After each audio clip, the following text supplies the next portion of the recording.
Hello, this is Susanna Shepard, and this is my Biochem assignment number 11 video.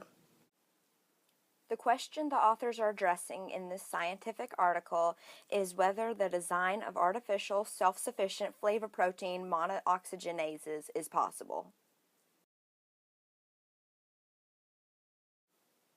The tests they did for finding the answer to this problem are called flavin cofactor redesigns, in which several artificial flavoenzymes were created that function as peroxide-driven monooxygenases, which are capable of enantioselective sulfooxidations. However, in the experiments, the oxygenation activity of hydrogen. The tests that were done to try to find a solution to this problem are called flavin cofactor redesigns, in which several artificial flavoenzymes were created that function as peroxide-driven monooxygenases. Although, however, when you look down in this figure, the study shows that they studied several flavoproteins. For example, phenylacetone monooxygenase, but the oxygenation activity was not found when using hydrogen peroxide. So they had to change it around, and it shows what happened in Figure 1. And Figure 1 is a mechanism for doing an antimerase catalytic cycle. It involves hydrolysis,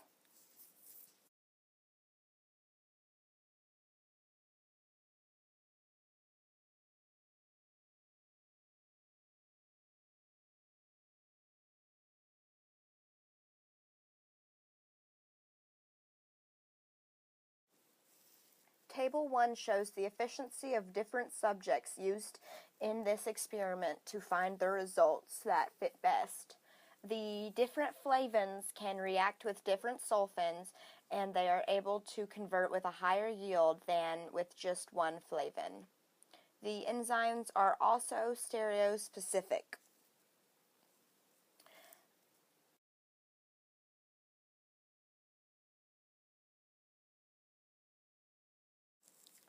We can also tell from this table that the derived synthetic flavoproteins were tested on their ability to perform peroxide-driven enantioselective sulfoxidations. It was observed that the created artificial flavoproteins were active as catalysts and even displayed enantioselectivity. They then used the N5 ethylated riboflavin, which was bound to the RFBP, and tested all sulfides that could be converted, yielding the sulfoxides in excess.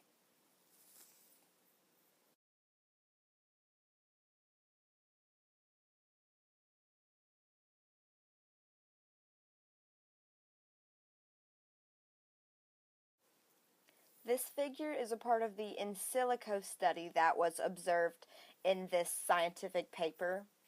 It is a protein, riboflavin binding P, that predicts different bindings of the protein with flavins, stereospecificity of reactions. It is shown with ethylated flavin 2 in the riboflavin binding pocket, and Figure B here is a close-up view of the bound flavins 3 through 6 as obtained by docking the RFBP. The comparative binding energy scores for docking flavins confirm that all flavins display a good affinity with RFBP.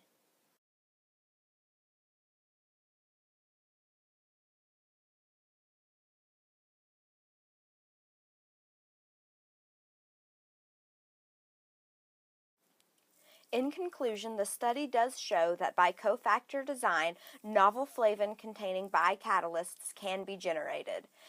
The introduction of Peroxide reactive flavins into a protein becomes catalytically active while the environment of the flavin binding cavity renders the protein selective in substrate binding, and finally creates a fully self-sufficient artificial flavoprotein monooxygenase.